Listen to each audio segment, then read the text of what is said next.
This is the only Fast and Furious movie you will ever need to see. No disrespect to Vin Diesel, no disrespect to Ludacris, no disrespect to Tyrese, no disrespect to any of them. They all goated in their old fashion, but I'm tired of the Mission Impossible type movies they keep coming out with, like even The Rock and that Hobbs and Shaw shit. That shit was, I don't even know what the fuck that was.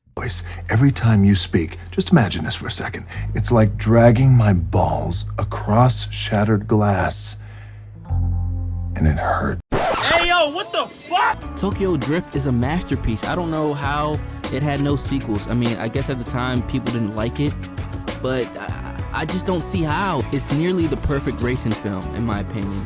We got the stereotypical meathead protagonist. We have Calvin Cambridge from the LA Knights. I don't even know how they afforded to get him in this movie. And the story is set in Japan, one of the hottest nations since World War II. So most of the cars in the film are J-tuners, some of the most beautifully crafted cars to ever exist. And how can we forget the best song in Fast and Furious history?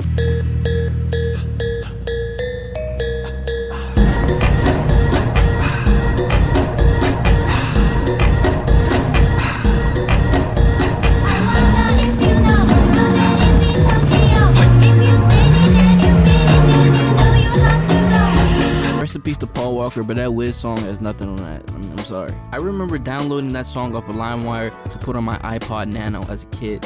That's how goated that song is. As for the story goes, I'm not gonna lie, man. It's just Karate Kid with cars. It's a little different, but not really. Sean's a problem kid. He's always moving around, getting in trouble, and it has to do with cars because he loves racing cars and I guess crashing into houses and shit with them.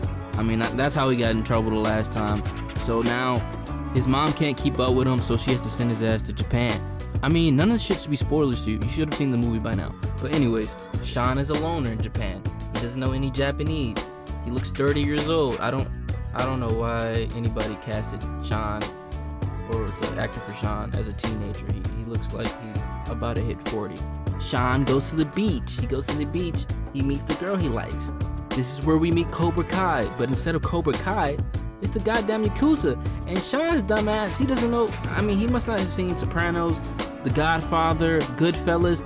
This never ends well, Sean. What the fuck are you doing? Sean gets his ass whooped and embarrassed. Not literally, but at the same time, literally.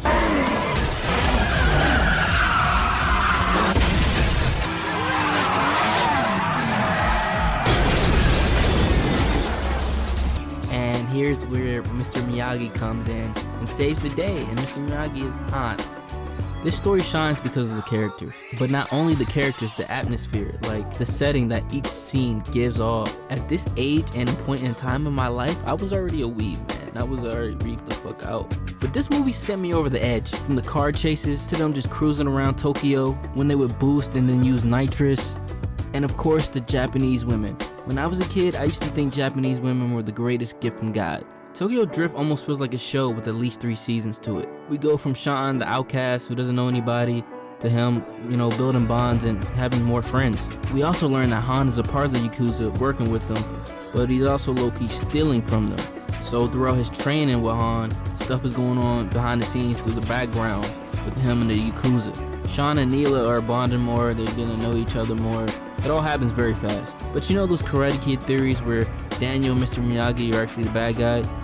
Yeah, it's here too. If you really want to look at it, DK was just trying to, protect this girl who he's known since he was a kid. And we later find out that Han was stealing from DK and the Yakuza. And that kind of makes DK look stupid in front of his grandfather. So now DK, he has to do something about it. Which leads up to one of the saddest moments in the movie. The destruction of Han's RX-7. I mean, when I saw this, I damn near broke into tears in the movie theater. And this is where the movie really comes alive. I mean, Sean's retribution arc. He has to defend Han's honor and his memory while everyone else is crying and mourning. But he has to get back to work, He has to survive somehow. Because he already took DK's girl, and you best believe DK ain't gonna keep letting that slide. Han has to take everything he's learned from Han and save his own life at this point, which leads into the final race. Now it's DK versus Sean once again, but this Sean is different from the Sean before because Sean has been crafting his drifting skills. We basically know what's gonna go down here. Sean wipes his ass with DK, DK may have been killed. It's pretty messed up in my opinion. I mean, DK, if we being real, he didn't really do anything. Like, he was just making money, trying to protect this girl, you know, and dealing with an American dickhead.